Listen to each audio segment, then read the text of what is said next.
Arratsaldeon danori, muy buenas tardes a todos y bienvenidos a este acto con el que la Deusto Business School va a cerrar las jornadas organizadas estos dos últimos días y en el contexto de la celebración del 125 aniversario de nuestra universidad. Un aniversario que la universidad celebra gozosa y agradecida junto a todas las personas, las instituciones, empresas y entidades sociales que a lo largo de sus 125 años han hecho realidad el proyecto Deusto. Agradecimiento que hace extensivo también hoy a la comunidad universitaria, profesores, investigadores y personal de áreas funcionales y servicios, quienes son los verdaderos protagonistas de la historia de Deusto. Y agradeciendo especialmente a la confianza que en Deusto han depositado los estudiantes y sus familias, haciendo realidad un proyecto que ha permitido formar humana y profesionalmente a lo largo de estos 125 años a más de 100.000 personas. La Universidad de Deusto ha querido celebrar esta efemérides haciendo que sus distintos centros universitarios envíen a la sociedad un mensaje actualizado y de compromiso con el futuro. Porque si Deusto, con sus 125 años, es parte del ayer y del hoy de este país, lo quiere ser también del mañana. Por eso quiere renovar y reforzar su compromiso con el diálogo universidad-sociedad, haciendo oír su voz en los temas que ocupan y preocupan a los hombres y mujeres del siglo XXI. La propuesta de la Deusto Business School dentro de este mensaje actualizado al que nos invita nuestra universidad se enuncia con el lema que da cobertura a nuestras jornadas: hacia un mundo en red, innovador y sostenible. Hemos elegido este enunciado y elaborado el programa que hoy clausuramos por un doble motivo. Por un lado, porque para nosotros la celebración del 125 aniversario quiere ser ante todo una plataforma para mirar por encima de lo ya logrado, subidos a hombros de gigantes nuestros antepasados, mirando hacia el futuro que queremos orientar y construir con otros.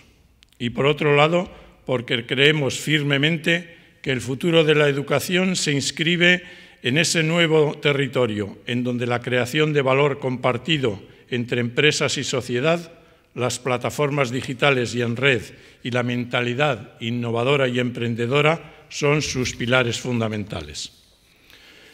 Por eso hemos asumido el compromiso de que en nuestros programas de formación y en nuestras investigaciones la sostenibilidad, la innovación y el emprendimiento y la tecnología digital están llamadas a adquirir un protagonismo especial, fecundando la reflexión y el análisis de todas nuestras áreas de conocimiento. En línea con este compromiso y sin más demora, vamos a dar comienzo a la mesa redonda de esta tarde, hacia un mundo en red, innovador y sostenible. En ella trataremos de abordar algunas de estas dimensiones claves para nuestro futuro. Para ello, contamos con la presencia de un magnífico panel de invitados a quienes agradezco su presencia y que voy a presentar brevemente antes de dar la palabra a nuestro director de DBS, Manuel Escudero, que actuará como moderador. En primer lugar, Félix del Barrio. Félix del Barrio, haciendo una brevísima semblanza, es ingeniero informático y ocupa actualmente la posición de vicepresidente y director general de Oracle Ibérica. Además de ser ingeniero informático por la Politécnica de Madrid, ha realizado cursos en el IES y los últimos 17 años, tras una larga trayectoria también en distintas empresas del sector, ha trabajado en Oracle, desarrollando cargos directivos en el área de marketing y ventas y recientemente como vicepresidente de tecnología era el responsable de negocio de bases de datos, etcétera, para España y Portugal. María Zapata, por su parte, es directora de Operaciones Internacionales de Asoka, emprendedores sociales. María se unió durante su estancia en México, en la que trabajó durante unos años, así como en otros lugares, colaboró con Asoka impulsando el programa E2 para promover las colaboraciones entre emprendedores sociales y emprendedores de negocio. Se unió a Asoka en octubre de 2002 para apoyar el lanzamiento e implantación de Asoka en España y en otros países europeos, como digo, después de haber trabajado 8 años en General Electric en diversos países como México, Estados Unidos, Inglaterra, Holanda, España, desempeñando distintos puestos en finanzas, ventas, integración de adquisiciones, etc. Juan de la Mota, por su parte, es presidente de la Red Española del Pacto Mundial de Naciones Unidas y miembro del Consejo Global del Pacto Mundial. Ha sido y es consejero de diferentes empresas y de entidades no lucrativas. En el periodo de 1992 al 2008 fue presidente ejecutivo de Standard & Poor's en España y Portugal y miembro del Comité Ejecutivo Standard & Poor's para Europa y del equipo global de líderes del Grupo McGraw-Hill. Anteriormente fue presidente ejecutivo de la compañía española Cofides y ocupó altos cargos en el Ministerio de Economía y de Comercio del Gobierno de España. Ha sido también profesor en varias universidades, particularmente en la que se graduó en la Universidad Complutense de Madrid, donde se graduó en Ciencias Económicas y Empresariales. Finalmente, Darío Valcárcel es consejero de Estudios de Política Exterior, S.A., y editor de 5 revistas, Política Exterior, Economía Exterior, Informe Semanal, etc. Fue uno de los 3 fundadores del diario El País en 1975 y ha ocupado distintas posiciones en periódicos como ABC, El País, etc.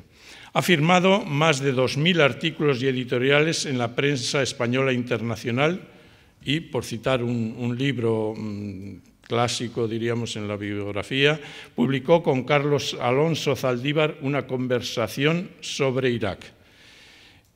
Ha sido consejero de distintos casas, Casa de Asia, Casa Sefarad Israel, Casa Árabe, y ha recibido numerosos premios y condecoraciones.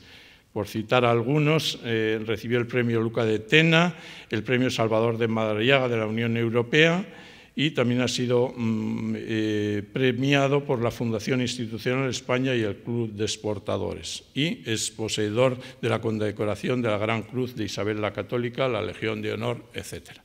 Como ven ustedes, se trata de un amplio, un distinguido panel, con lo cual tenemos garantizada, diríamos, el éxito de este planteamiento. Termino reiterando mi agradecimiento a todos los ponentes que hoy nos acompañan y a todos los que, pese al mal tiempo y a las circunstancias, hoy se encuentran aquí, y a todos quienes han hecho posible durante estos 2 días las jornadas que hoy celebramos.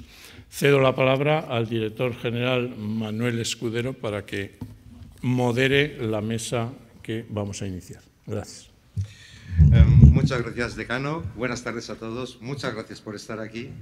Queremos hacer en esta mesa última, en 2 días maratonianos, donde creo que hemos reunido en torno a 700 personas en mesas, talleres, etcétera, etcétera, pero realmente esta para nosotros es la más importante.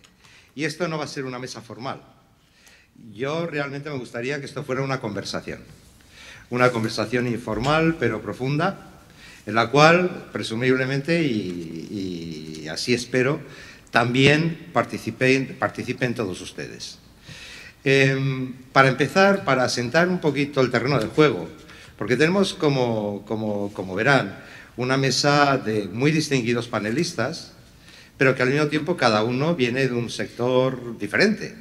Estamos hablando de Félix, que viene del sector digital y de la red, de Darío, que viene del sector de la geoestrategia y la política exterior, de Juan, que viene del terreno de la sostenibilidad, María, que viene del terreno de la innovación y del emprendimiento social.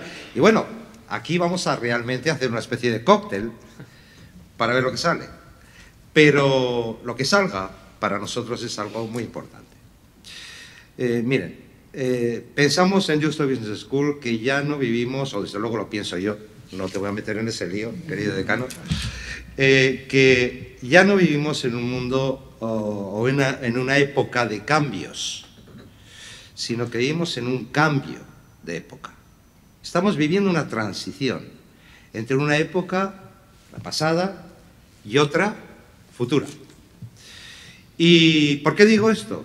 Bueno, pues porque si uno mira los cambios que tenemos en este momento enfrente de nosotros, son realmente enormes, de una magnitud enorme. En este momento, la legitimidad es un problema para la política, para la economía, para la empresa, y el que da legitimidad en este momento o no a aspectos tan importantes de la fábrica social, ya no son los medios de comunicación solo, es el ciudadano, a través de las redes sociales. Las redes sociales, por otra parte, que han sido y están siendo un facilitador enorme e inesperado para que millones de ciudadanos tomen posición activa con respecto a la agenda pública. Y en el último año hemos visto las manifestaciones cívicas en Tel Aviv, hemos visto la primavera árabe, y estaba hablando solo del último año, la primavera árabe, el 15M, el Occupy Wall Street, los disturbios de Londres, la respuesta masiva ciudadana a los disturbios en Londres. Es decir, el ciudadano como agente cada vez más implicado a través de las redes sociales en la agenda pública. Estamos viviendo en un mundo en el cual sabemos que ya el Estado no es capaz de resolver, el Estado-nación, muchos problemas de la vida diaria, que el terrorismo global no se resuelve a nivel de un país, que las finanzas internacionales no se resuelven a nivel de un país, que la crisis económica no se resuelve a nivel de un país. Y por lo tanto, vemos que los estados se están encogiendo y se necesita algo más allá, que no acaba de nacer. Y mientras el Estado se encoge, estamos viendo también que el poder corporativo crece, que de resultas de la globalización, de las desregulaciones, de las privatizaciones, de las fusiones y adquisiciones, en un contexto global, el poder de la empresa y, en consecuencia, su responsabilidad para resolver los problemas también ha crecido. Y eso es algo que no pasaba hace 20 años, que pasa en este momento. Que si cogemos a las 500 empresas del Fortune 500 y la comparamos en su totalidad con el output de los estados, veremos que esas empresas serían el segundo estado del mundo, después de Estados Unidos, y tendrían el doble del output que tienen en este momento China o Japón. Hemos visto también cómo ha surgido con fuerza, y hablaremos también de esto, una nueva pauta, quizá un nuevo paradigma de lo que tiene que ser la empresa. El convencimiento de que en el siglo XXI o la empresa y la sociedad avanzan juntos, o la empresa que no lo haga no será competitiva y no tendrá éxito en el siglo XXI.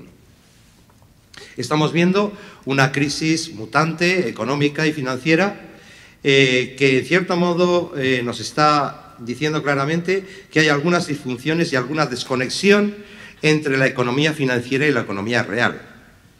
Y hablando de crisis, hay otras crisis menos comentadas, pero igualmente presentes y que serán recurrentes. Crisis desde el punto de vista de la seguridad alimentaria, crisis desde el punto de vista de la seguridad del agua, de la energía, del clima, porque sencillamente estamos en un mundo superpoblado, crowded planet, como le llamaría Jeffrey Sachs, en el cual o bien tenemos un sistema más inteligente de gobernanza global, o tenemos realmente serios peligros de cuellos de botella en la oferta de estos recursos que son básicos para el crecimiento humano. Finalmente, vivimos ya no en la época o en la economía postindustrial, vivimos en la economía del conocimiento. Una economía en la cual las cadenas de valor tradicionales se rompen por todos los lados, en todos los sitios, donde en consecuencia la innovación y el emprendimiento se convierten en recursos absolutamente necesarios para las economías.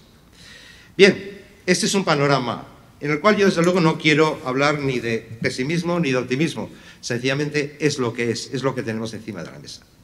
Y en este cambio de época surge Deusto Business School, bueno, como heredera del prestigio que ha tenido hasta este momento, prestigio centenario, de lo que ha sido la Comercial, de lo que ha sido la ESTE en San Sebastián también, que dice, nosotros queremos realmente situarnos como una referencia a nivel internacional en este nuevo siglo. Y ante este panorama nosotros hemos decidido precisamente que, y es lo que queremos contrastar realmente en esta conversación, que hay una serie de pautas importantes en este momento que configuran lo que va a ser la sociedad en el futuro y lo que ya es la sociedad, lo que va a ser la economía y lo que va a ser la empresa.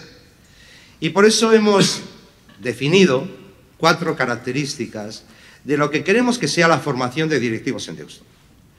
Como verán, estoy compartiendo con ustedes un poco la definición estratégica que hemos ido madurando, ¿no? Que son, en primer lugar, de esta escuela tiene que salir gente con mentalidad global. Tiene que salir gente con la agenda global en la cabeza. Cosas como la geoestrategia son absolutamente fundamentales, incluso para un directivo de una pyme, que también está globalizado, que también tiene que entender de estas cosas.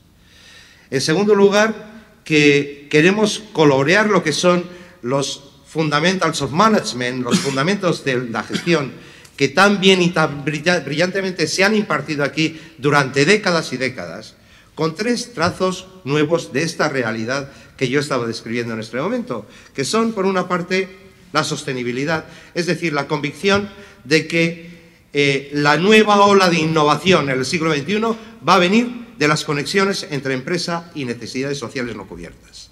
La sostenibilidad, la responsabilidad social corporativa o como queramos llamarle.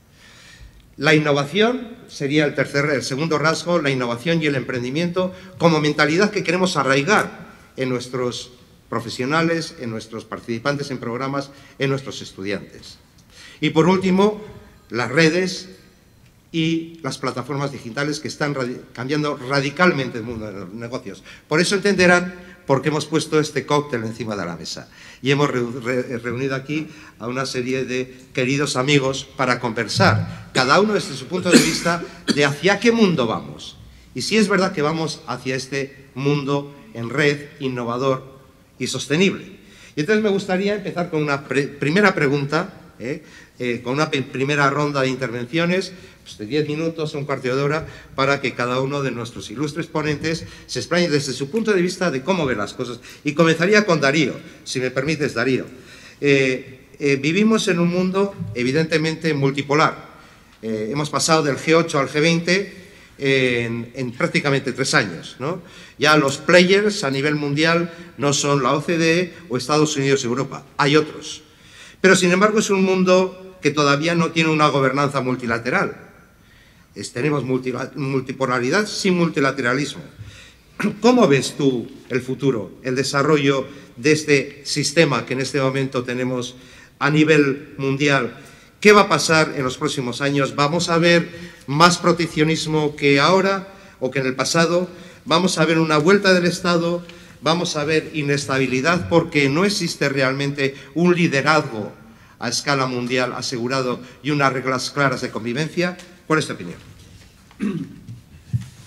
Muchas gracias, pero déjame antes dar las gracias sobre todo a don Antonio Llavar, decano en esta universidad, y también a mi amigo Mano Escudero, director general de Deusto Business School. En la revista Política Exterior, donde yo trabajo, hemos preparado unas malas pinceladas, sobre todo para provocar el diálogo, pero sobre todo para contestar a Mano Escudero. Ejemplos. Nosotros discutimos mucho, no creemos, en principio, en una decadencia rápida de los Estados Unidos de América. No lo creemos. Seguimos de cerca a ese país desde hace 25 años. Creemos que Estados Unidos tiene un poderosísimo tejido tecnológico de casi 2 siglos y que tiene al mismo tiempo un pueblo todo lo diverso que se quiera, pero unánime en, me parece un poco grandilocuente, pero en su fe en la libertad. América, señoras y señores, ha crecido al 2,8% en el último trimestre. No es mucho, pero tampoco es para ponerse a llorar. Estados Unidos empieza a crear empleo. El desempleo, pues, ha bajado desde el 9,1 al 8,6. Ford Motor Company, mal pronunciado, es una empresa, creo que lo bastante simbólica, que ha conseguido en 2011 el mejor resultado, el segundo mejor resultado de su historia. Me refiero a la cifra de beneficios sobre capital. Es, sin embargo, incuestionable que Estados Unidos no tiene absolutamente nada que ver con el líder que personas como yo y como muy pocos más en esta sala hemos conocido. No tiene nada que ver. Y, efectivamente, como decía Manu Escudero, el G8 ha evolucionado mucho más rápidamente de lo que creíamos hacia el G20. Existen hoy, no sabemos lo que va a ocurrir dentro de 100 años, pero existen hoy, en 2012, 2 grandes polos de creación de ciencia y tecnología, que son, si no les importa, Estados Unidos y Europa. Hay brotes a veces muy importantes en China, en Brasil, en India. Existe naturalmente Japón, que ha sido un gigante y sigue siendo un gigante, pero Estados Unidos y Europa son las 2 grandes zonas que son capaces de movilizar una ciencia y una tecnología en bloque, militantemente. Esto no tiene nada que ver con lo militar, pero que lo pueden hacer y lo saben hacer de modo bien organizado. Acabo de escribir estas notas, ya les explicaré después por qué. India, una potencia que se dice que va a pasar en la próxima década, la población de China se va a convertir en líder mundial, necesitaba reorganizar una parte considerable de su fuerza aérea. La fuerza aérea es la sola posibilidad de India para ser respetada por China. Pues bien, ha sido la empresa Dassault francesa, escrito Dassault, la que ha conseguido ese gran contrato de 126 aviones, 126 cazabombarderos y casi 15.000 millones de euros a 5 años.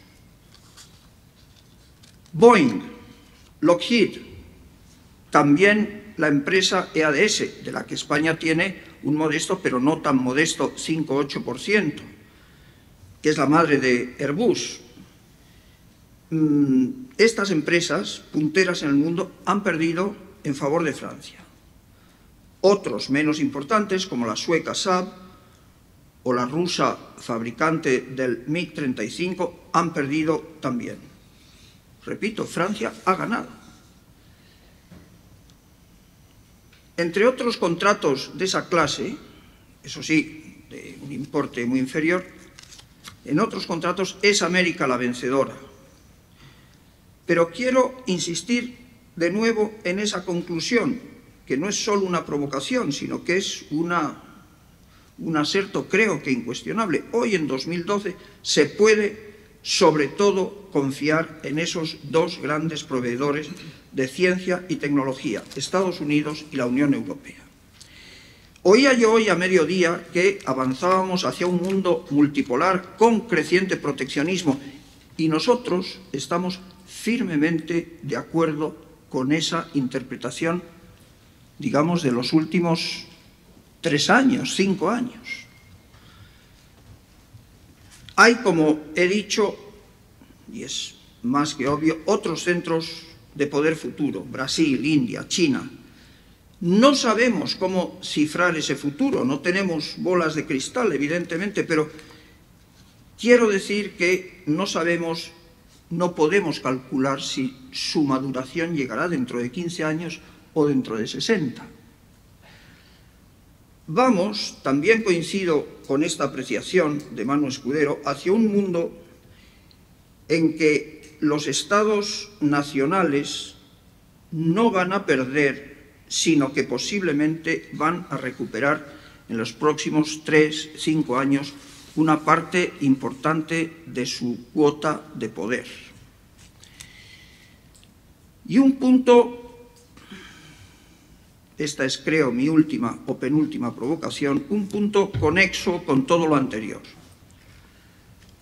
La unidad de Europa, o su azaroso camino hacia la unidad, es, sin duda, en esto coinciden todos los analistas profundos y solventes del mundo, es, sin duda, el proceso más importante de la segunda mitad del siglo XX.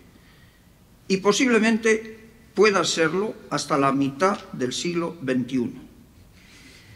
Europa, discutíamos también a mediodía, saldrá de su postración actual solo si logra reforzar sobre todo su moneda, su ordenamiento jurídico, es decir, su derecho,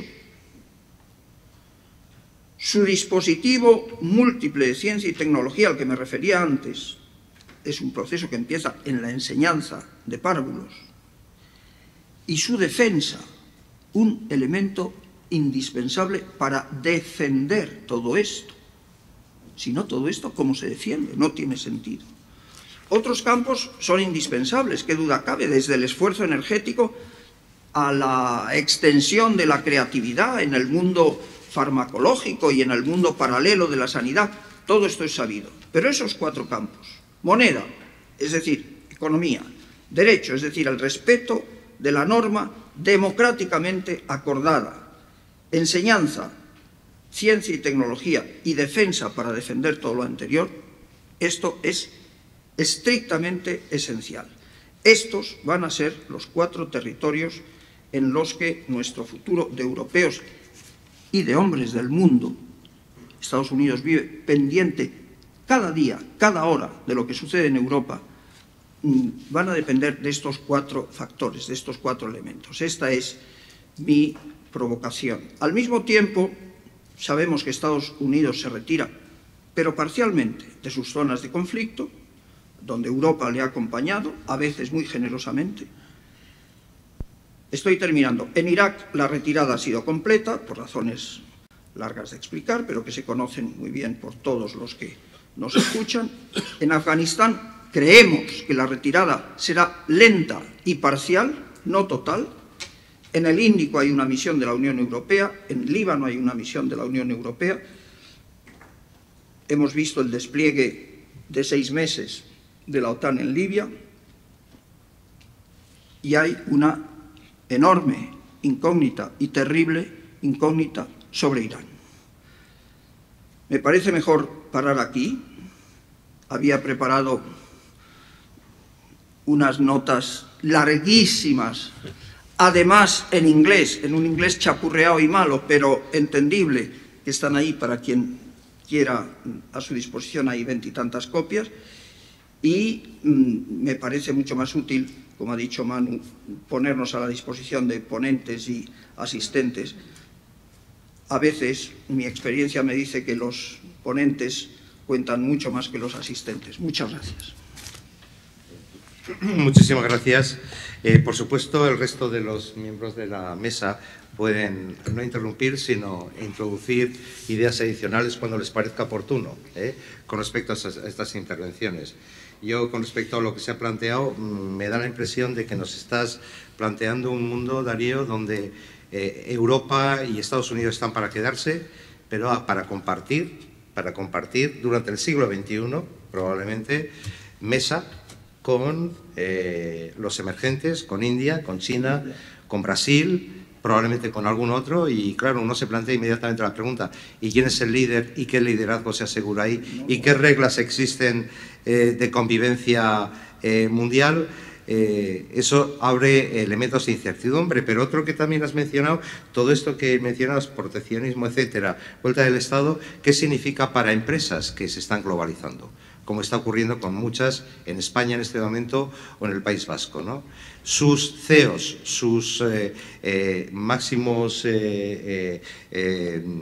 ejecutivos van a tener que aprender cosas que no han aprendido hasta ahora para sortear las aguas procelosas de una situación diferente a la que se tenía hasta este momento en muchos países. Son interrogantes que se abren ahí, que yo creo que son muy relevantes para la empresa y también, por supuesto, para la educación. Pero pasemos a la segunda faceta, que sería la de la red, la digitalización. Y me gustaría plantearla a Félix. Bueno, estamos realmente en cierto modo, abrumados por el ritmo de cambio, ¿no? Yo me acuerdo hace 2 años regalando a una de mis hijas un ebook. Bueno, pues es que el ebook ha pasado realmente prácticamente a la historia, ¿no? Es como una cosa de la antigüedad. Entonces, ¿qué transformaciones prevés en el futuro? Tanto desde el punto de vista de plataformas para empresas como desde el punto de vista de plataformas personales, ¿no? Y dentro de esas transformaciones, ¿qué pasa con un tema que es tan importante? Porque si realmente avanzamos en esa dirección, si realmente ya se está produciendo una situación en la cual nuestros hijos y los hijos de nuestros hijos, etcétera, son nativos digitales y aprenden, ¿no?, a funcionar con el iPad a los 3 años, realmente, ¿no? ¿Hay una brecha digital en el mundo entre los que pueden y los que no pueden acceder a esto? Yo tengo entendido, Félix, que quieres poner una pequeña transparencia o algo. Yo creo que se puede explicar, sí. Sí. Creo que es necesario pongo algún gráfico. Muy bien, de acuerdo. Bueno, cambiamos un poco el paso. En principio habíamos pensado en un formato, digamos, más estático, pero me parece bien el formato dinámico. Muchas gracias. La verdad es, como te decía antes, para mí era un no-brainer. Me dijiste venir, vengo. Con los acompañantes, con el entorno, la verdad que estoy encantado. Yo, si me permitís, voy a contar una anécdota, pero yo creo que ilustra bastante bien el cambio, lo que está ocurriendo y demás, ¿no? Yo, pensando en el título, la verdad es que el título tenía tantas facetas. El título de esta mesa redonda es impresionante, o sea, puede tener no sé cuántos grados de libertad. No lo he calculado, pero a mí me han salido como 15 o 20, ¿no?, mezclando cada uno de los componentes de esta mesa redonda, ¿no? Entonces, se me ocurrió una anécdota, la verdad es que me ocurrió hace 4 años, no estoy seguro, 4 años o una cosa así. Después de mucho insistir y no había forma, soy apoderado de mi empresa y tenía que firmar un contrato en un ayuntamiento que no voy a citar. Y vamos, insistir, porque mira que hay procedimientos, se los pueden enviar y tal, igual. Bueno, fui, me madrugué por la mañana, me cogí el coche, fui al aeropuerto, me cogí un taxi, llegué allí con el mal humor por la pérdida de tiempo y por el coste y demás, ¿no? Y cuando tenía al secretario delante, el secretario que iba a firmar conmigo, le dije, señor secretario, este procedimiento no es sostenible. ¿A qué se refiere? ¿A qué se refiere con el procedimiento sostenible? Que una de las cosas que me sugiere esto. Dice, bueno, usted ha comprometido, mirando un poco los 3 ejes de la sostenibilidad, ¿no?, el impacto medioambiental, incluso el progreso social, ¿no?, por lo que tiene que ver con la parte social, lo que tiene que ver con la parte económica, ¿no? Usted me ha hecho gastar mi dinero, el dinero de mi empresa, su tiempo, que es mi dinero como contribuyente, me ha hecho gastar en taxi, avión, etcétera, etcétera, que eso tiene un impacto medioambiental, papel, tinta, energía, y además, bueno, me ha evitado, me he madrugado, me llego tarde, etcétera, etcétera, también mi conciliación familiar, etcétera, etcétera. Entonces el nombre se quedó un poco, esto evidentemente lo estoy contando un poco fuerte, pero se lo conté un poco más suave, como es lógico, ¿no? Pero se quedó el hombre muy impactado y dice, dice, bueno, pues lo tenemos que pensar, sí, pero usted aplicando digitalización, aplicando algunos de los mecanismos tecnológicos que tiene la administración pública, esto lo podría resolver, sí, pero los procedimientos y demás, bueno, lo pensaremos. Y la verdad es que decías, ¿no? La digitalización, las redes, simplemente aplicando un poco la tecnología no deja de ser una herramienta, pueden cambiar significativamente nuestras vidas, ¿no? En muchos casos las barreras son, decías tú, brechas, ¿no? Las barreras son de tipo tecnológico o, digamos, de mente más que de realidad, porque al final vamos a aplicar un poco de firma digital, un poco de procedimiento electrónico, por portal de proveedores, etcétera, etcétera. Este procedimiento se puede haber hecho de manera remota y hubiera, vamos, sido mucho más económicamente, medioambientalmente y socialmente viable, ¿no? Que es el tema, ¿no? O sea, que esto, quería empezar con esta anécdota porque yo creo que da bastante bien sobre lo que estamos hablando, ¿no? Entonces, yo estoy en la industria de las tecnologías de la información, ¿no? Y la industria de las tecnologías de la información, pues, podemos actuar, ser modelos como empresa, porque al final tendríamos que predicar con el ejemplo, ¿no? Y ser las compañías más innovadoras, digamos, las compañías más avanzadas, las compañías más socialmente responsables, las compañías, digamos, más sostenibles, ¿no? Entonces, bueno, hay una faceta que la verdad es que tenemos bastante cuidado, pero no voy a hablar de esto. Voy a hablar un poco como industria, tecnología de información, lo que impactan en las demás industrias. Mirad, la huella, digamos, hablando del mundo sostenible, ¿no?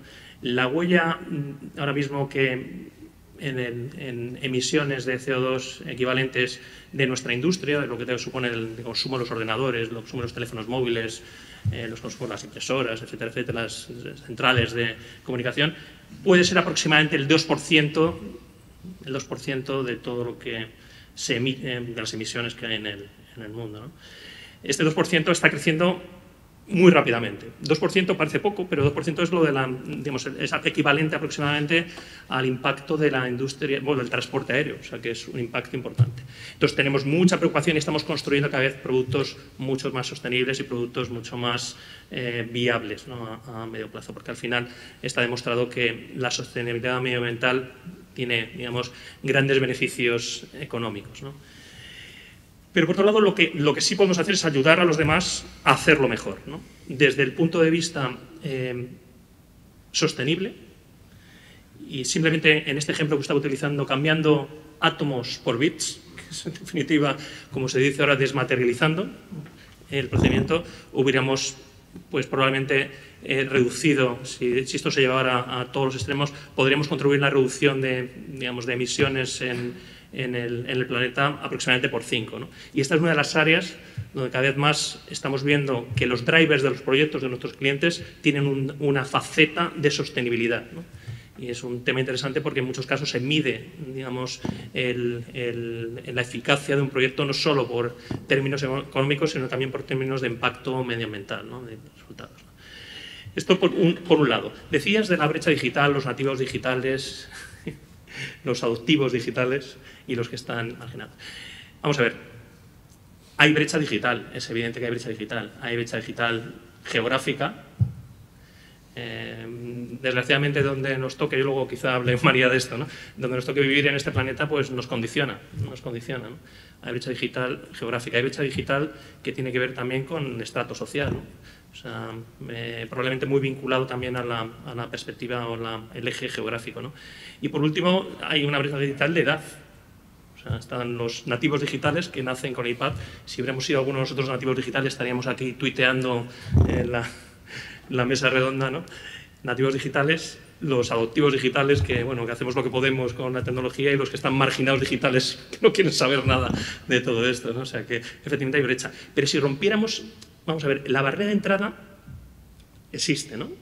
Pero si lográramos romper la barrera de entrada y hacer que más gente pudiera acceder a la red, realmente, o sea, pensar, digamos, todos los beneficios que hay detrás del acceso a la red, ¿no? O sea, acceso a la información, capacidad de opinar, capacidad de relacionarse, capacidad de innovar y co-crear, que es uno de los temas quizá que, digamos, de tus palabras iniciales, ¿no? La posibilidad que nos da la red de el Open Innovation, ¿no? Innovar no solo dentro de las fronteras de nuestra organización, de nuestro equipo, sino más allá de las fronteras de nuestra empresa, ¿no? O sea, los beneficios son tales. Tú hablabas de la primavera árabe, ¿no? Cómo ha funcionado digamos, los móviles o Internet o las redes sociales como amplificador de las inquietudes que tenían, pues, aquellos pueblos, ¿no? Y ahí también se ha visto lo de la brecha digital. No es lo mismo, digamos, la amplificación que se ha hecho en Egipto con la amplificación que se ha hecho en Yemen, porque los grados, digamos, de adopción digital han sido muy diferentes, ¿no? Y, por tanto, creo que hay brecha digital. Creo que merece la pena que entre todos empujemos para que se rompan esas pequeñas barreras, porque la verdad, pequeñas barreras para nuestros ojos, ¿no? Que sería un terminal de acceso muy económico, con capacidad de carga, digamos, con medios reciclables, y por último, acceso a la red a través de, digamos, de satélite y demás, ¿no? Que es en lo que sabéis que muchas organizaciones están trabajando. Porque una vez que rompes esa barrera y permites que, sobre todo en áreas donde no se tiene acceso a las tecnologías, como pues, las zonas geográficas, África, Latinoamérica, etcétera, etcétera, pues una vez que rompes la barrera, realmente el premio merece la pena, ¿no? Gracias. Muchísimas gracias. También se me abren muchas preguntas, pero las vamos a dejar para luego. Sobre todo la pregunta de que por qué las empresas que son vanguardia en el tema de red y digital también son empresas sostenibles. Pero bueno, lo dejamos. Eso es muy interesante, quizá lo dejamos para luego. Porque vamos a pasar ahora entonces al siguiente tema, ¿no? Al tema del emprendimiento social. María, ¿por qué el emprendimiento social se ha convertido en the flavor of the day? En algo que realmente parece que está bueno, pues creciendo y creciendo y creciendo, y en el panorama, por ejemplo, de escuelas de negocios, pasa cualquier escuela de negocios y el tema de emprendimiento se ha convertido en un tema importantísimo. Hay miles de iniciativas en este terreno. ¿Por qué? Y hasta qué punto realmente tiene éxito, porque claro, el emprendimiento no es solo una idea, el emprendimiento es ponerla en la práctica, el emprendimiento es los fondos necesarios para el surgimiento de nuevas empresas. ¿Cómo se ve este problema o esta cuestión desde Ashoka y cómo se resuelve? Y también me gustaría preguntarte, como Ashoka es una organización internacional, ¿no? Y tenéis en consecuencia una visión de cómo está floreciendo esto en diversos sitios, dónde se está dando con más intensidad, en qué sectores, en qué zonas geográficas y dónde con más problemas. Vale, buenas tardes a todos. Muchísimas gracias por la invitación a la Universidad de Deusto, sobre todo para celebrar este aniversario. Las preguntas que haces, también improvisando, yo creo que son muy interesantes. Lo que comentas del por qué se ha convertido en el flavor of the day, ¿no? Que muchas veces no es lo mejor, porque yo creo que se estaba analizando mucho el concepto. Antes no se conocía. Yo siempre cuento una anécdota. Yo hace 8 años, Alechu, quizás 8 o 9 años, fui a presentar el tema a Alechu y fue de las pocas personas que enseguida entendieron la importancia de este tema y de manera absolutamente altruista nos apoyaron para convertirnos en lo que somos ahora aquí en Ashoka España, los ganadores del Príncipe de Asturias de cooperación, una red de 24 emprendedores y bueno, y nunca tendremos las suficientes palabras y hechos para agradecerte todo lo que hiciste. Y creo que precisamente el por qué esto está como está ahora mismo de éxito es porque involucra a personas, que son los emprendedores sociales, con ideas innovadoras para transformar una realidad, que persiguen realmente un hecho muy loable y un hecho que les toca profundamente. Y yo creo que en la sociedad actual esta realidad y el ser fieles a lo que quieres hacer es cada vez más valorado. han sido personas que durante los últimos 30 años han demostrado que sí se puede hacer las cosas, que sí se pueden transformar realidades que normalmente cuesta cambiar. Y yo espero que Ashoka haya tenido algo que ver en todo esto. Primero acuñó el término de emprendimiento social hace 30 años, creamos la organización para apoyar dos cosas que en ese momento nos estaban apoyando en el mundo social, que era el emprendedor y que era la innovación. Hasta ese momento lo que se apoyaba era lo conocido y eran las organizaciones grandes. En ese momento también los fondos casi siempre venían de personas que les daban relativamente poca importancia hacia dónde iban dirigidos esos fondos, porque ya habían decidido que los iban a dar y lo mejor era darlo a lo conocido, a lo que me fío, y aunque a nivel negocio sí apostaban por la innovación, a nivel social, a nivel filantropía, no querían apostar por la innovación. Y yo creo que eso ha cambiado mucho, gracias a Dios, pero Ashoka hace 30 años fue pionera en este aspecto, ¿no? En apoyar la capacidad emprendedora en el mundo social y apoyar la innovación en el mundo social. Eso, con esa genuidad que no sé si existe esa palabra, y si no me la invento, pero ese enfoque muy genuino en lo que hago y por lo que creo, yo creo que es una combinación que ha hecho que en este momento, efectivamente, en las mejores universidades de España y de otras partes del mundo se estudie el fenómeno del emprendimiento social. En colegios se enseñe la asignatura para intentar promover cada vez más que existan emprendedores sociales. Y me preguntas hasta qué punto pueden tener éxito. Yo creo que en general los emprendedores sociales lo tienen complicado. Lo tienen complicado porque, al contrario de lo que ocurre en las empresas, cuando tú creces una empresa, intentas conseguir economías de escala. Para ti crecer significa mayores ventas, mayores beneficios.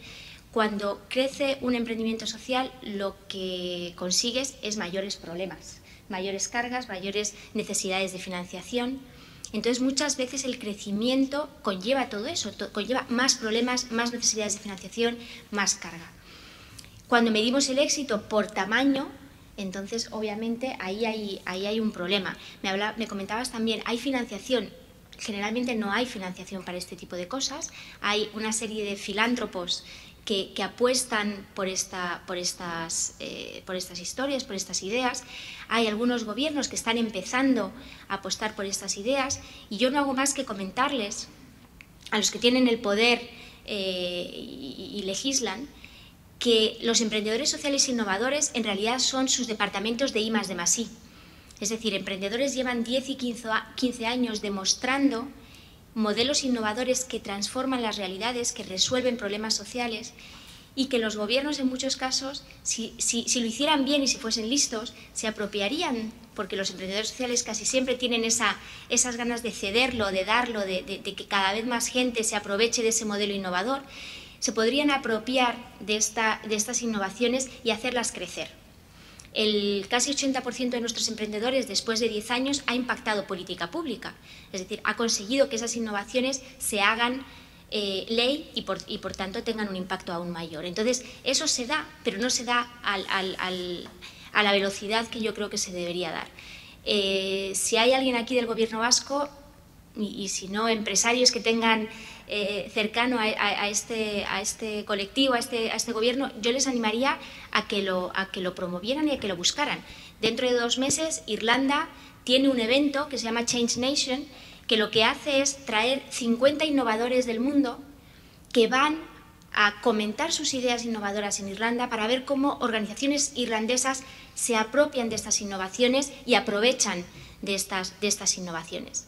Entonces, creo que esto se tiene que hacer más y mejor en el mundo y esperamos que Ashoka pueda apoyar ese movimiento. Me preguntabas dónde se da y dónde no se da, dónde hay más problema. Desde luego, el emprendimiento social desde hace años existe, sobre todo a gran escala, en la India, en Brasil, en zonas donde hay mucha necesidad y mucha capacidad emprendedora. Por supuesto, en el mundo anglosajón. En el mundo anglosajón, además de un background, de una sociedad muy emprendedora desde la infancia, que se promueve el emprendimiento desde muy jóvenes, que no se tiene miedo al fracaso existe una gran masa crítica de emprendedores sociales. ¿Y dónde vemos más problemas? Pues en lugares donde no se permite que existan estas figuras. China es una de nuestras grandes interrogantes. No sabemos si existen o no existen. No sabemos si el gobierno ha sido tan cerrado como para no permitir la existencia de estas personas. Desde luego lo que vemos no pinta bien, pero lo mismo ocurrió en Europa del Este. En Europa del Este, cuando entramos después de la caída del muro de Berlín, vimos que había habido muchísimas iniciativas que de manera clandestina se habían organizado para ir resolviendo los problemas sociales de esa sociedad. No sabemos si China va a ser así. Estamos pensando, intentando entrar en ese país. Todavía es una gran interrogante. En África tampoco tenemos este ratio que normalmente solemos utilizar, que existen un emprendedor social innovador cada 10 millones de habitantes. Es más o menos un ratio que usamos en algunos países como África, como India, Brasil y al principio de Europa del Este. El ratio podría ser 2 cada 10 millones, pero más o menos la experiencia es 1 cada 10 millones. Y en países como España también nos cuesta mucho encontrar emprendedores sociales innovadores de verdad. Y yo creo que está originado por varias situaciones. Primero, la formación emprendedora, una sociedad que promueva el emprendimiento, que no tenga miedo al fracaso, que en este país y en países como África, por ejemplo, en el continente africano, no se da esa apertura a que existan este tipo de gente, este tipo de emprendedores, ni tampoco existen lo que llamamos los role models, ¿no? Si ustedes piensan quién es un emprendedor social español, pues seguramente se le ocurran 1 o 2, pero pocos más. Mientras que en países como India, mundo anglosajón, Estados Unidos, Inglaterra, la gente tiene en su imaginario personas claramente identificadas para identificar qué es un emprendedor social y qué es lo que han hecho. Y eso es tremendamente importante para animar a los demás a que se conviertan en emprendedores sociales, ¿no? Es mucho más fácil decir yo quiero ser un Yunus, que ves que es una persona que tenía Mohamed Yunus, que ideó el concepto de los microcréditos y puso en marcha el Banco Grameen. Es mucho más fácil que alguien diga yo quiero llegar a ser Yunus, que ha estudiado una carrera y que luego ha visto una problemática y que se ha enfrentado a ella, que diga yo quiero ser Cruz Roja.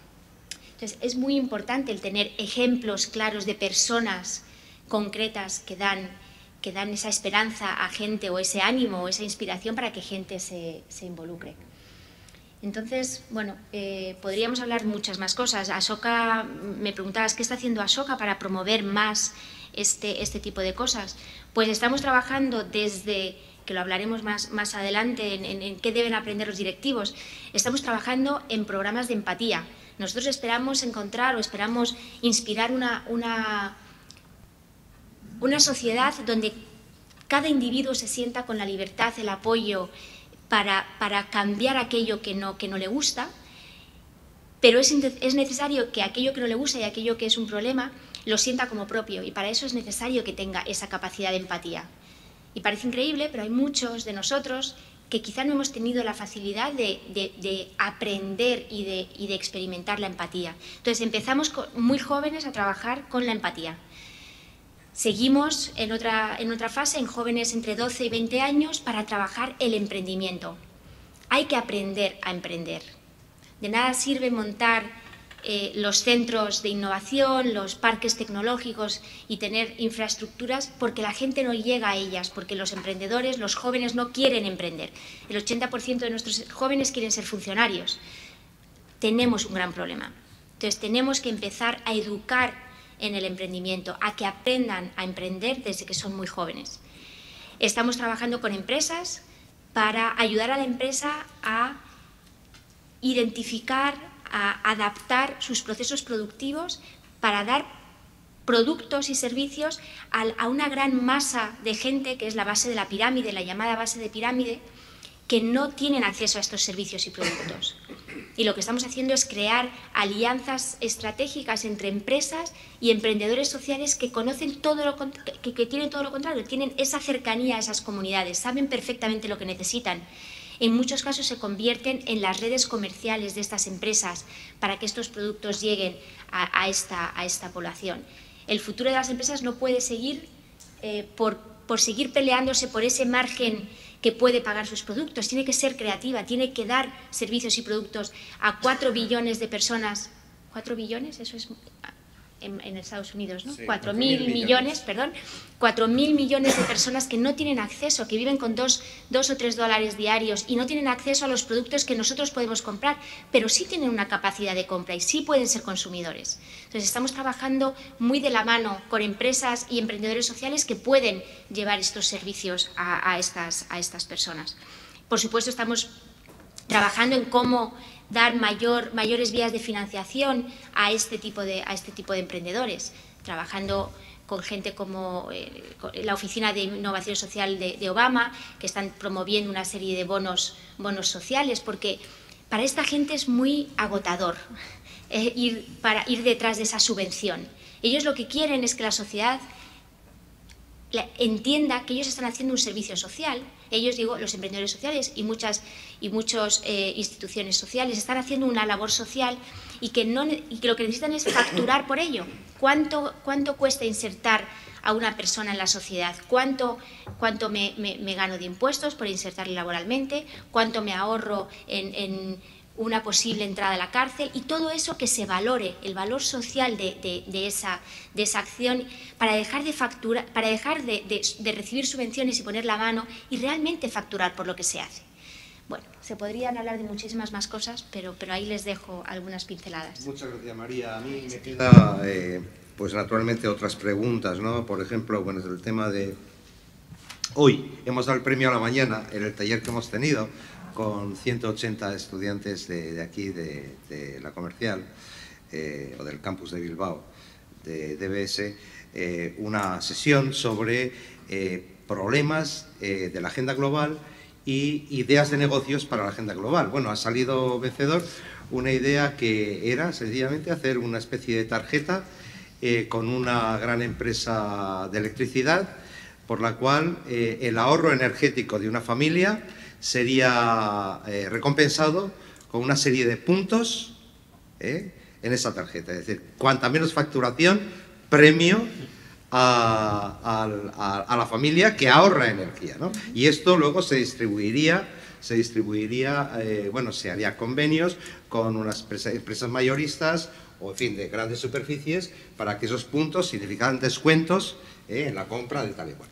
Bueno, ¿esto es innovación social? Pues sí. ¿Es esto emprendimiento social? Es emprendimiento que también va a funcionar en el mercado. Por lo tanto, la frontera entre emprendimiento social y no social, si hay innovación y si hay un panorama de resolver problemas de sostenibilidad, se queda un poco difuminada. Pero bueno, es una conversación que podríamos tener luego, porque quizá deberíamos pasar a la cuarta pata de la mesa, ¿no? El tema de la sostenibilidad, etcétera. Estamos ante un cambio de paradigma de la empresa cortoplacista a la empresa a largo plazo, de la empresa que avanza con la sociedad y hace beneficio a partir de ello, o que se aísla de la sociedad. ¿Dónde estamos en este terreno, en esta pauta, en este momento? En este cambio de paradigma, ¿dónde nos encontramos en este momento, Juan? Muchas gracias. Mi primera palabra es para agradecer naturalmente a Deusto el que nos dé esta oportunidad, después de una larga trayectoria demostrada de 125 años de trabajar por la empresa y la sociedad.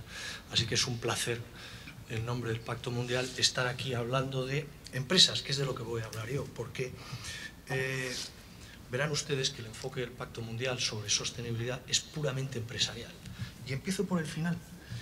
Me ha hecho mucha gracia este ejemplo. Yo voy a hablar 3 o 4 ideas sobre sostenibilidad, innovación y redes, alianzas. Este es nuestro mundo, es decir, algo puramente empresarial, que no es evidente para la gente que habla de sostenibilidad. Esta idea del proyecto de esta mañana de los alumnos es una idea que lleva años poniendo en marcha en la práctica una empresa eléctrica española en Latinoamérica y que funciona. Luego, cuando hablamos de emprendedores, de ideas brillantes, de no sé, no, es que ya existe en la realidad. Es que hay gente que ha avanzado por ese camino y ha demostrado ya en las empresas, en este caso española, que esto funciona.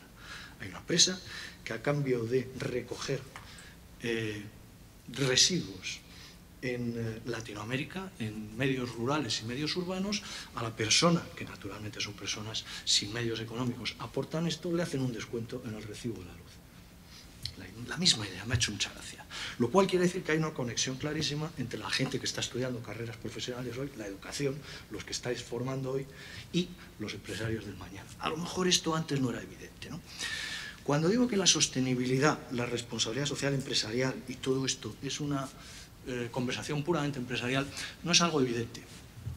Hay que partir de la base de que las empresas no tienen necesariamente buena imagen. Nuestro país es un ejemplo evidente. Las empresas en nuestro país, para la gran mayoría de la gente y el empresario, no tienen buena imagen. Esto quizá es parte de la conversación y explica algo de lo que decía María, por qué no hay mayor número de empresarios en España y en otros países. Bueno, no se ha valorado suficientemente lo que hacen las empresas en la sociedad y lo que aportan a la sociedad. Nosotros creemos que es importante el que en todos estos problemas, responsabilidad social, mal entendidos, mal definidos, que al final son varias cosas muy claras. Estamos hablando de medio ambiente, estamos hablando de gobernanza de las empresas, estamos hablando del impacto de las empresas en la sociedad y en su entorno. Las empresas, condición número uno para que haya sostenibilidad es que ganen dinero y sean sostenibles financieramente a largo plazo, porque si no todo lo demás no existe, nada más es sostenible desde el punto de vista de la empresa. Pero luego, como tienen una actividad fundamental en la creación de tecnología, empleo, riqueza, bienestar, productos y servicios que llevan el bienestar a la sociedad, y un ejemplo evidente es la industria de tecnología y de telecomunicaciones, que hace unos pocos años no existía. La telefonía era un cacharro feísimo de color cucaracha que había en las casas colgado en una pared. Bueno, ¿a dónde hemos llegado hoy? Ha llenado necesidades sociales, ha creado productos y servicios que resuelven los problemas de la gente con capacidad digital y los que no tienen capacidad digital. Hoy en día, el otro día alguien definía a Apple y decía que lo que había hecho Apple no era crear el iPhone, el iPad y todas estas cosas, sino romper las barreras sociales frente a la sociedad digital de la mayoría de las personas. Y hoy en día usan estas cosas gente que era incapaz de funcionar con un teclado con 50 botones y no sé qué, porque se volvía loco. Hoy en día, con apretar 3 o 4 cosas, funciona. Esto lo hacen los niños de 2 años y de 3 años hoy. Esto es Apple. Apple no es alguien que ha creado unos chismes, es alguien que ha roto la barrera digital para muchísimas personas, ¿no? Esto es la responsabilidad social de las empresas y lo que nosotros hacemos en el Pacto Mundial, que es el mayor movimiento, la mayor iniciativa empresarial de sostenibilidad en el mundo y en España también. Y decías, hemos progresado mucho, muchísimo. Esto lleva haciéndose, muchas empresas llevan haciendo estas cosas sin saberlo desde hace muchísimos años. Prácticas, buenas prácticas de ética, de códigos de conducta, de hacer bien las cosas. Responsabilidad social para las empresas es seguir ganando dinero, que lo tienen que hacer, pero de forma ética, dándose cuenta de que una empresa no solo puede mirar hacia adentro, que sí tiene que mirar los intereses de los accionistas y de los directivos y de los empleados, pero también tiene que mirar cuál es su impacto en la sociedad medioambiental y de todo lo demás, y ayudar a crear soluciones para los problemas sociales.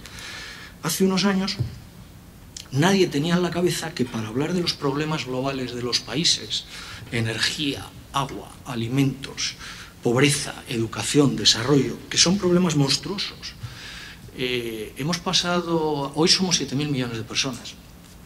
En el año 45, es decir, dentro de 30 años, seremos 9.000 y pico, es decir, 50% más.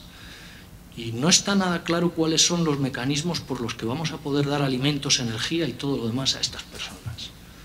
Tampoco lo sabemos hoy, porque hoy hay 1.500 millones de personas que viven sin satisfacer sus necesidades básicas, las básicas.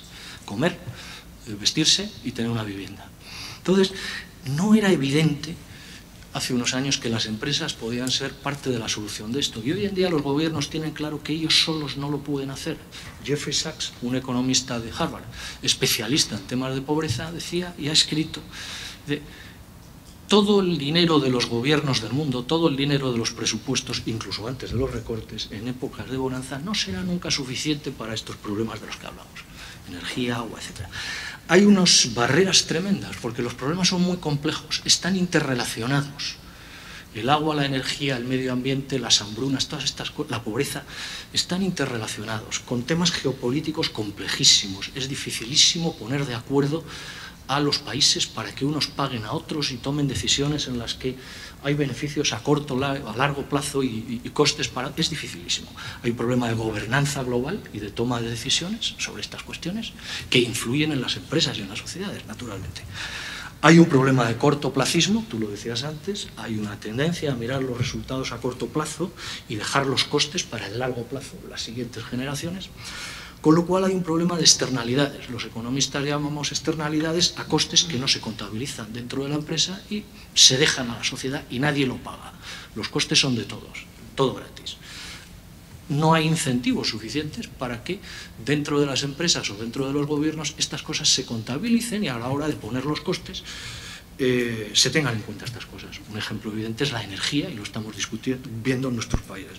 No se pagan los costes que ocasiona la energía. Y esto afecta a todos, a todas las empresas, en todas las industrias, en todos los países del mundo.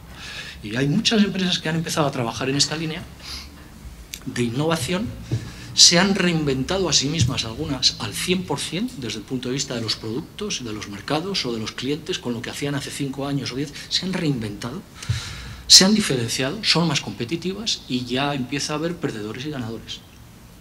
En términos micro, empresas, y en términos macro, países. Ya empieza a haber países ganadores y perdedores y las cosas se van midiendo y se van viendo. Es fundamental el interés de los inversores, de los mercados financieros, de los mercados de capitales en todo esto, en todas estas cuestiones, porque hasta ahora su preocupación era si las empresas ganaban dinero, cuáles son las proyecciones para los próximos años, cuáles son los dividendos, etcétera, etcétera.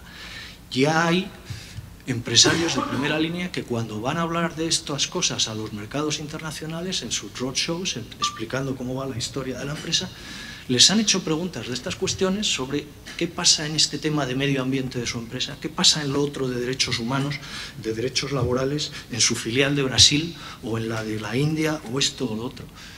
Y han vuelto y han tenido que dar una respuesta absolutamente insatisfactoria delante de los mercados diciendo, bueno, no lo sé, mañana le mandaré a mi director de no sé qué que se ocupe. Y han dicho, tenemos que ocuparnos de estas cosas, trabajar en ello, hacer las cosas bien, comunicarlo y que responder a las expectativas que tiene la sociedad en las empresas. Esto es vital. Hay algunas que lo están haciendo ya, otras no. Hay algunas, y no tenemos nada más que ver, a veces la prioridad de los temas a los que se enfrenta la empresa, su plan de negocios de este año, de los próximos 3 años, la composición de los consejos de administración o la composición de sus comités de dirección, que no va de cuotas, eso es otra cosa, va de diversidad y de riqueza. Hoy hablábamos, y es verdad, hay empresas españolas multinacionales que tienen gran parte de su negocio fuera del país, de España, en otros países, y nadie en el Consejo de Administración, que representa al 80 o al 90% de sus negocios, está en el Consejo o en el Comité de Dirección. Esto no tiene sentido, esto va cambiando. O sea que no es una cuestión de cuotas de mujeres o de cuotas de colores, o de cuotas es una cuestión de capacidades y diversidad y tener la riqueza dentro de la empresa para entender todos los mercados que son complejos y que son variados, ¿no? Hay unas respuestas que es la innovación y la tecnología. Las empresas van desarrollando productos y servicios para resolver las necesidades de los mercados, procesos, van optimizando los procesos, van atrayendo el talento y reteniéndolo, que es importantísimo. En la sociedad del conocimiento, la materia prima no son los activos físicos, no es la fábrica, no es el terreno, no, es la cabeza de la gente y la motivación, y el corazón de la gente, su motivación. Atraer el talento y retenerlo, por eso es por lo que se pelean las empresas hoy en día. Los clientes, la marca, la productividad, mejor calidad de la gestión, mejor gestión de los riesgos, ahí es donde esto es responsabilidad social empresarial y esto es competitividad y esto es sostenibilidad. Van determinando qué empresas son excelentes y qué empresas están inclinadas hacia la calidad. Se trata de meter todo eso dentro de la cadena de valor de la empresa y crear valor. y hay empresas que lo hacen. Hay otras que no. Están empezando. Se trabaja no solamente mirando a la empresa, sino lo de alrededor, cómo es mi cadena de suministro, mis proveedores, cómo son mis clientes. Hay empresas que tienen problemas con la cadena de suministro.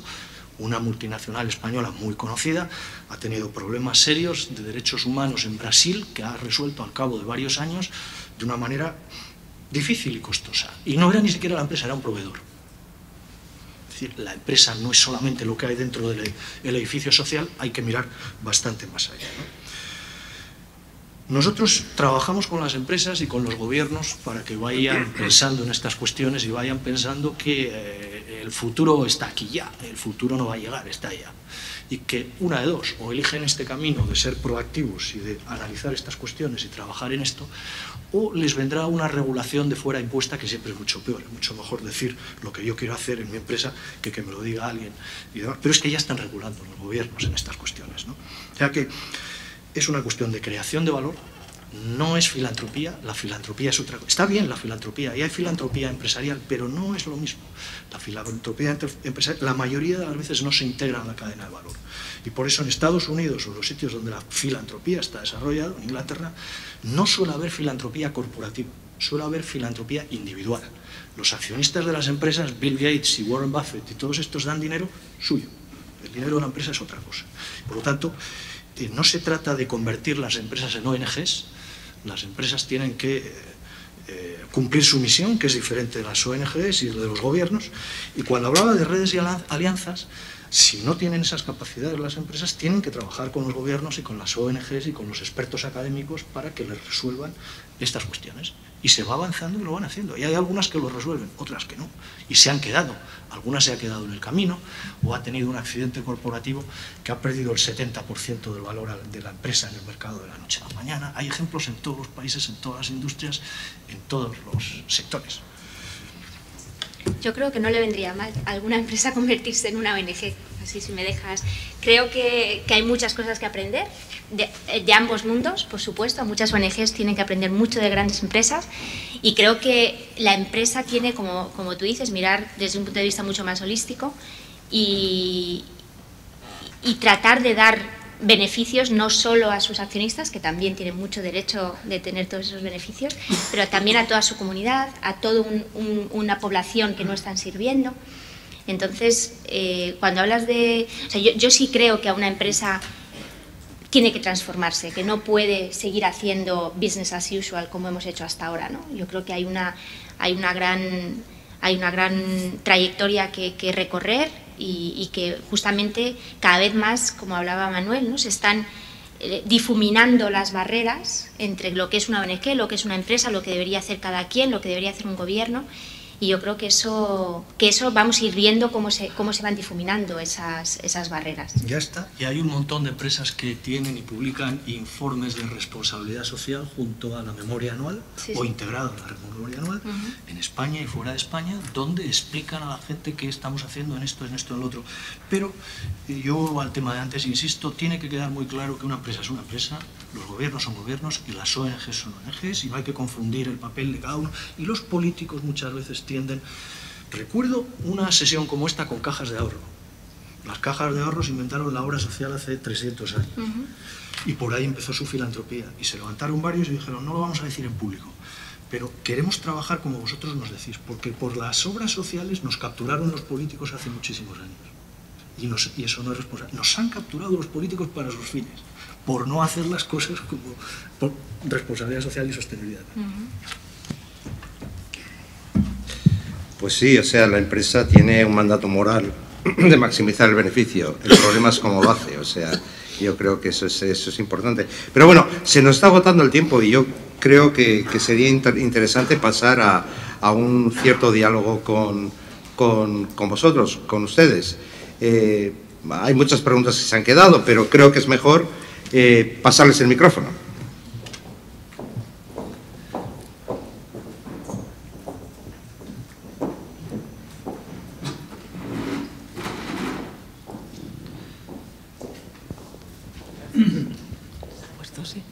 Gracias, muchas gracias por esta invitación y muchas gracias por estas exposiciones.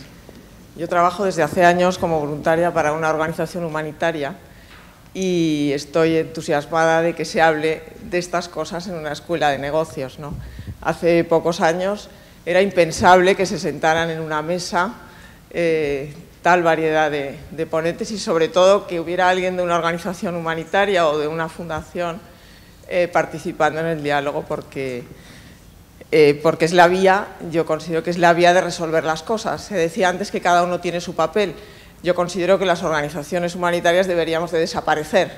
Si realmente las cosas funcionaran como deben de funcionar y se transformaran muchas cosas como se deben de transformar y como ha dicho María, los proyectos se transformaran en políticas y se cumplieran los códigos éticos, las normas internacionales, realmente hubiera una visión global del impacto que tiene lo que hacemos aquí en la otra parte del mundo, las ONGs deberíamos de desaparecer.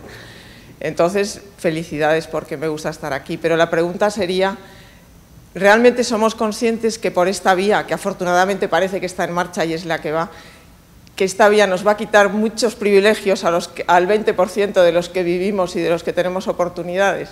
Porque esta vía para mí es la correcta, la transformación social, etcétera, etcétera, pero eso no sé si va a dar para que la humanidad entera pueda vivir con las mismas oportunidades que tenemos nosotros, ¿no? Ahora hay un 80% de la humanidad que no tiene esas oportunidades. Nosotros tendremos que renunciar a algo para poderlo distribuir mejor. No sé si somos conscientes y no sé si eso se plantea en algún momento también, ¿no? Gracias. Si me permitís, siguiendo con la reflexión, es una de las preguntas que estaba aquí. ¿Sois optimistas, sois pesimistas con este mundo que se empieza a dibujar, un mundo en red, innovador, sostenible, en la misma línea de lo que plantea Consuelo? Yo es que soy optimista por naturaleza, pero yo pienso, vamos a ver, hay muchos problemas, hay una presión demográfica increíble, hay problemas, digamos, de calentamiento global, hay problemas sociales, de hambrunas, etcétera, etcétera. Pero yo creo que cuando se habla tanto de los problemas es cuando realmente tenemos que solucionarlos. O sea, es mejor que se hablan, que se conozcan, que existan, porque tenemos mecanismos y riqueza, quizá, como tú insinuabas, a base de, digamos, de rebalancear suficiente en el mundo para vivir todos mejor, tener mejores oportunidades de manera global, ¿no? Posiblemente entre los problemas más inmediatos y más aplastantes para las personas que de una manera u otra nos ocupamos de ayudar es el problema del calentamiento global. De esto no tengo la menor duda, podríamos desarrollarlo, pero esta es una cuestión urgente y sobre todo de una importancia tan incuestionablemente mundial que... Pero yo quería dejar constancia de esto. Yo soy optimista en el sentido que el sistema está demostrando que es inviable. No hemos tenido ni que ayudarle, directamente lo está demostrando él mismo. Entonces soy optimista que hay que cambiarlo y que se va a cambiar, porque no vamos a tener, coincido contigo, no estamos en una era de cambio, sino en un cambio de era, y que ese cambio de era nos va a demostrar que las empresas van a tener una razón de ser, pero va a tener que ser distinta, los ciudadanos vamos a tener que jugar un papel y va a tener que ser distinto. Y va a tener que ser mucho más implicado. Soy optimista porque creo que los grandes desafíos sociales están viendo que hay que resolverlos con nuevas maneras de hacer las cosas, con innovación. Entonces, creo que más que optimista soy realista. Esto no va a seguir así y vamos a tener que crear nuevas maneras de hacerlo y me parece que la vía de los emprendedores sociales, de la vía de los innovadores, de la vía de las empresas que están sabiendo hacerlo diferente y que están sabiendo hacer de sus barreras mucho más o sus límites mucho más difusos, por ahí hay una avanzadilla que creo que va a ir marcando el paso hacia un mundo radicalmente distinto al que conocemos, sin lugar a duda. Perdona, Manu, discúlpame, para contestarte a lo que preguntabas, optimista o pesimista, y para puntualizar lo que he añadido a lo que acabábamos de oír, si el mundo avanza decididamente en ese frente concreto del calentamiento global, yo creo que hay muchas esperanzas para el optimismo, ¿no? Y de lo contrario, yo soy radicalmente pesimista y veo problemas inimaginables de aquí a 80, 100 años.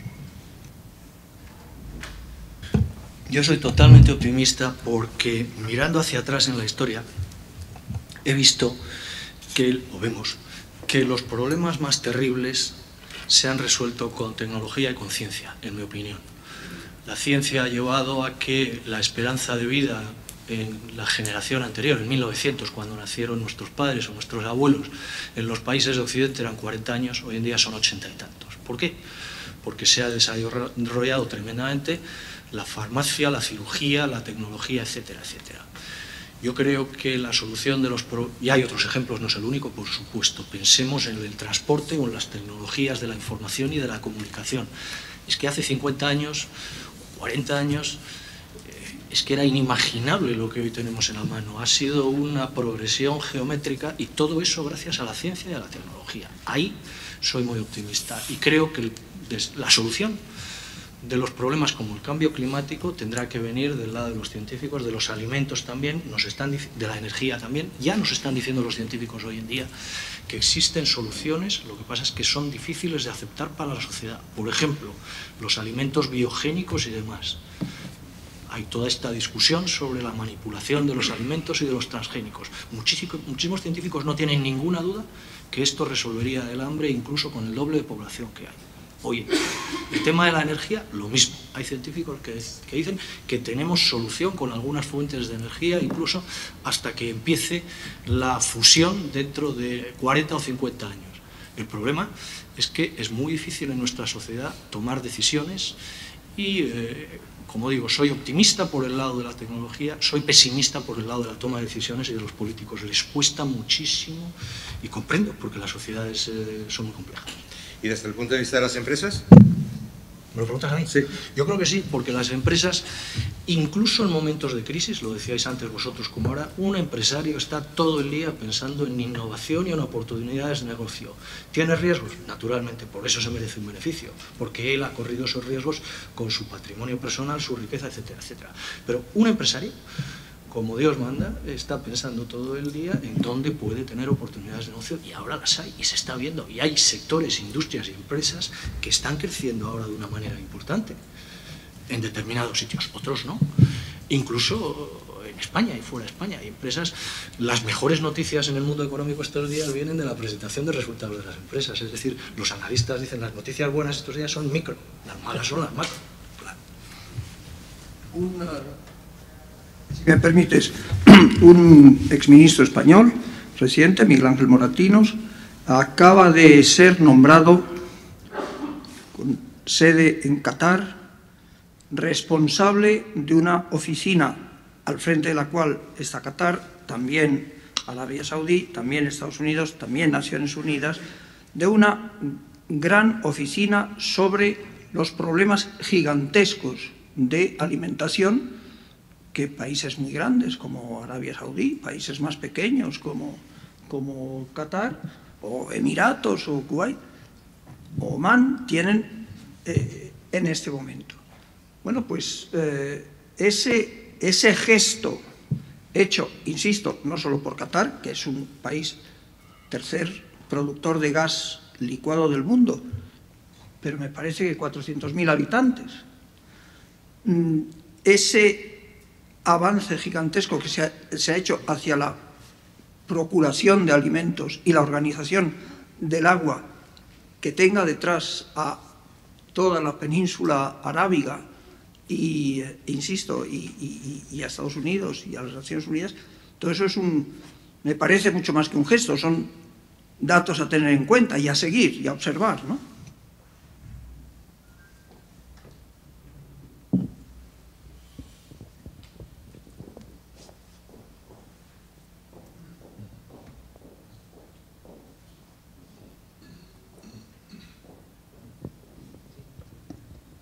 Bueno, buenas tardes.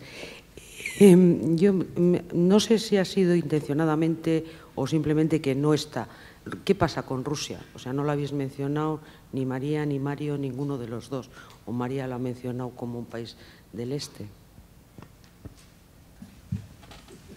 Bueno, claramente Rusia para nosotros es otro interrogante y simplemente ha sido un olvido.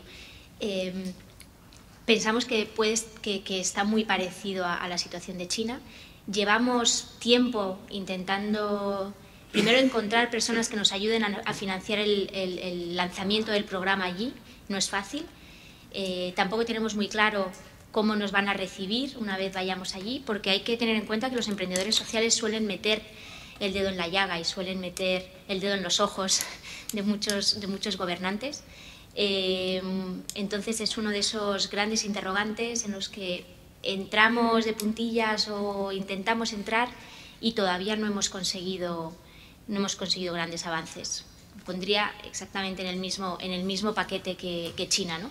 Países donde claramente queremos estar. Nuestro objetivo es tener un 1% de la población que sea emprendedor social y apoyar a ese emprendedor social innovador. Y para eso necesitamos estar en países grandes como China y Rusia, clarísimamente. No lo estamos consiguiendo por ahora, tanto la parte de financiación, que normalmente suele ser financiación local, con lo cual hay algunos, o hay pocas personas a nivel local que quieren que estemos allí, y tampoco tenemos muy claro si habrá emprendedores sociales que apoyar. Pero si no, sabemos que queremos estar para desarrollar la cultura emprendedora en esos países. Entonces, espero que en poco tiempo podamos compartir que ya lo estamos, ¿no? Pero hasta ahora, para mí y para Soca, es un gran interrogante. Hoy tiene usted en un diario, me parece que en El País de hoy, una entrevista relativamente extensa, muy interesante, con Grigori Yavlinsky con Y, el presidente del Partido Liberal Ruso. Explica cómo es definitivamente imposible, definitivamente me refiero al año 2012, hacer frente a la avalancha de Putin y cómo es necesario montar un sistema de resistencia pacífica para poder presentar una candidatura, la suya o la que sea, frente a Putin. Creo que es muy interesante, le recomiendo que lo vean, me parece que es la página 7 del País de hoy. Independientemente de eso, yo opino, pero esa es una opinión particularísima, Rusia es como un desierto desde el punto de vista de lo que es la sociedad civil, que no consigue emerger, y tiene algunas torres, como la Torre Eiffel en el desarrollo espacial, en la aeronáutica. Decía en el gran concurso indio cómo han presentado un supermodelo llamado MiG-35, un avión muy bueno. Sencillamente carecían de sistemas de mantenimiento, que es una de las claves de la aviación moderna. No habían presentado sobre eso, ni siquiera se consideró, se consideraron todas las demás proposiciones, pero era tan endeble el programa de mantenimiento que...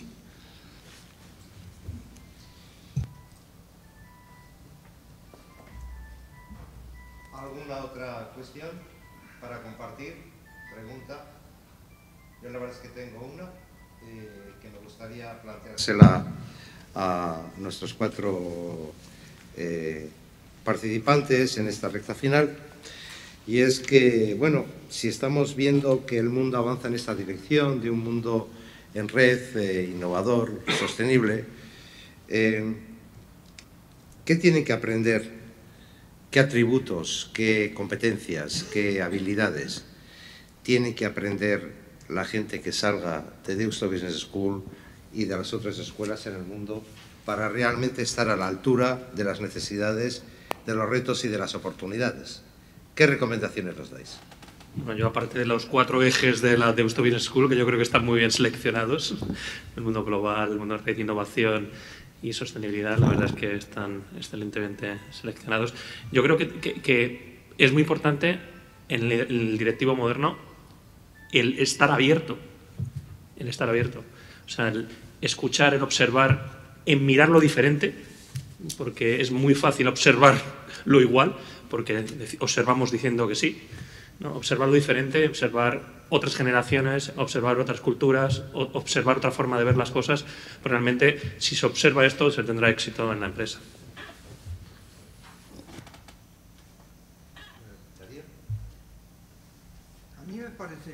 A mí me parecería esencial dotar a la sociedad de una legislación contra la piratería que, perdón por decir esta palabra que puede parecer excesiva, creo que no lo es, que roba los derechos de los creadores de música, de los creadores de literatura, de los creadores de pensamiento, de los difusores de todo. Quienes por 10 céntimos se apropian de algo que vale 2 euros, está robando.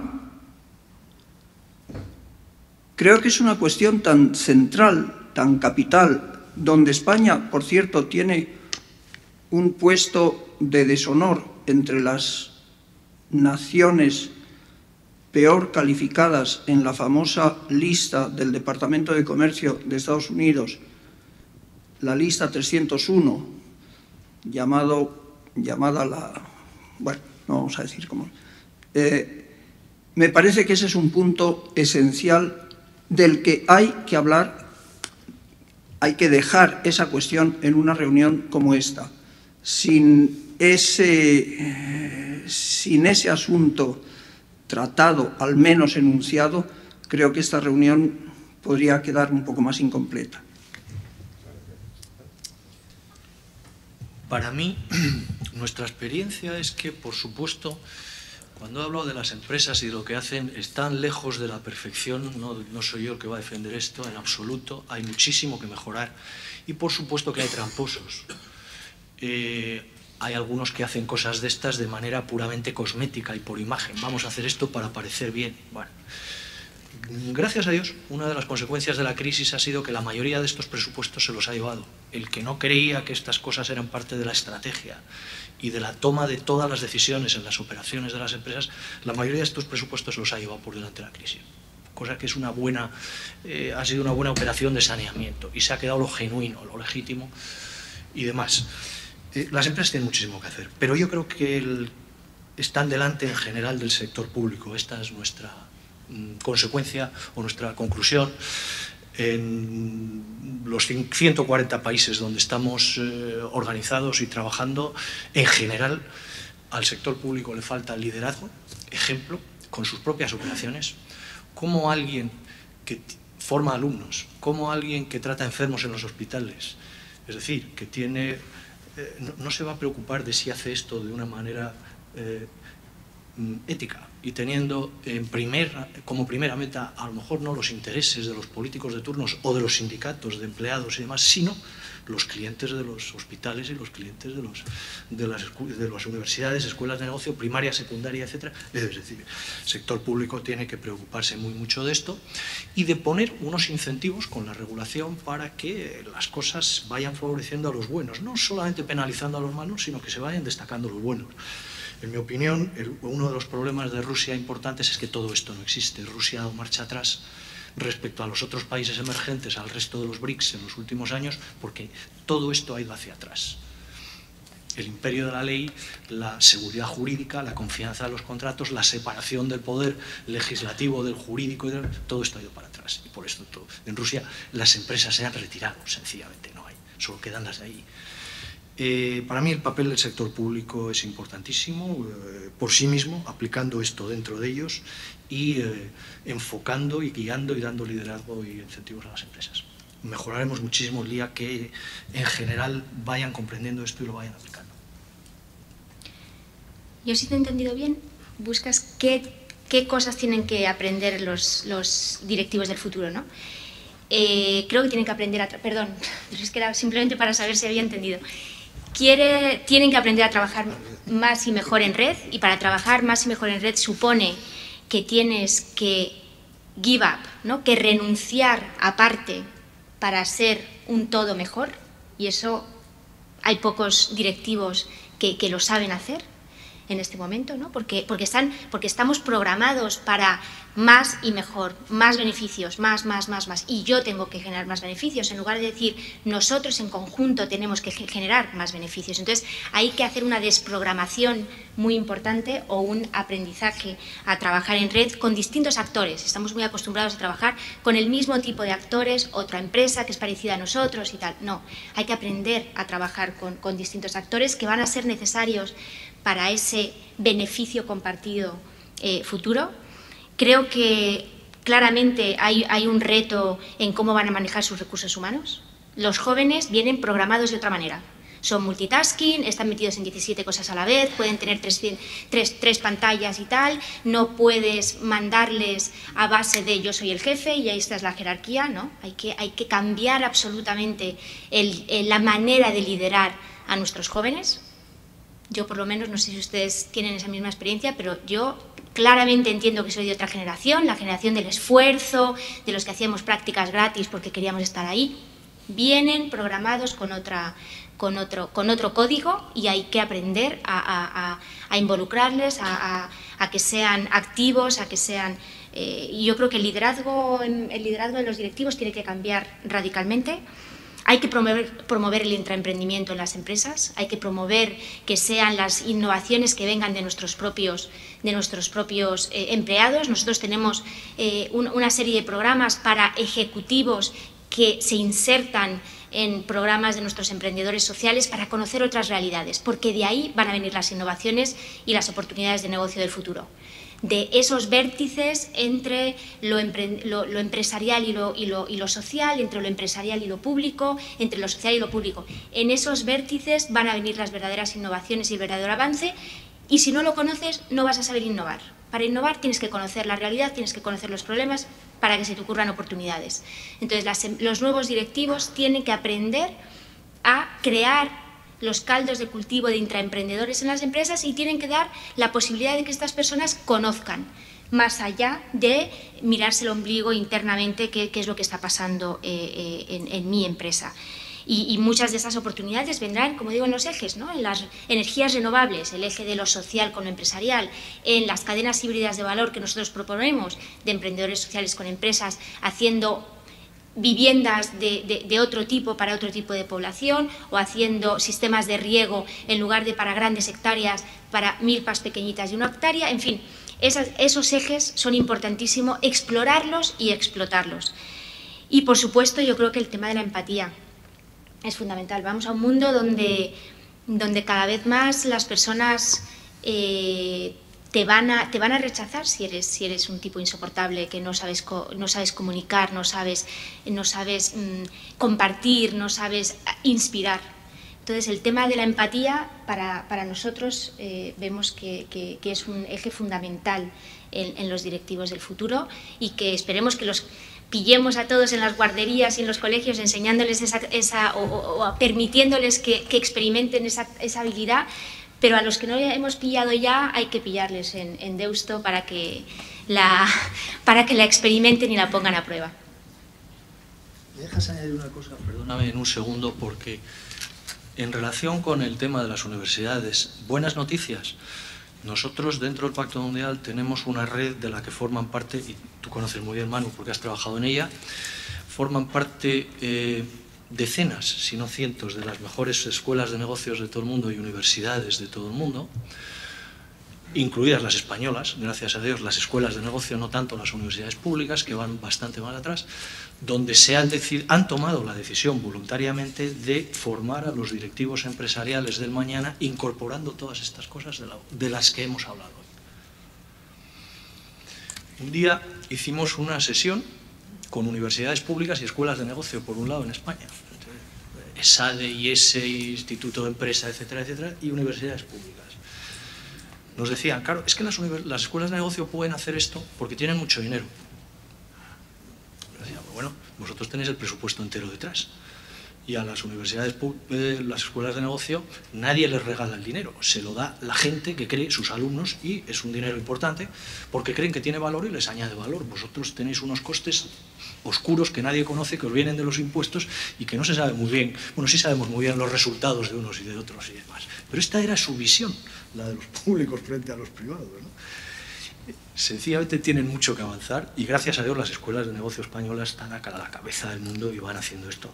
Tendremos que trasladar esto en el futuro hacia secundaria y primaria, porque la gente no tiene que aprender estas cosas cuando llega a la empresa con 20 y tantos años, lo tiene que aprender desde pequeño, porque tiene que aplicar esto en toda su vida. Y nos hemos dado cuenta que no tiene ningún sentido que alguien sea ingeniero, dentista, peluquero o fresador sin que haya pensado un poco que las cosas hay que hacerlas con una determinada ética, con una determinada calidad, excelencia, como hay que hacerlo y demás.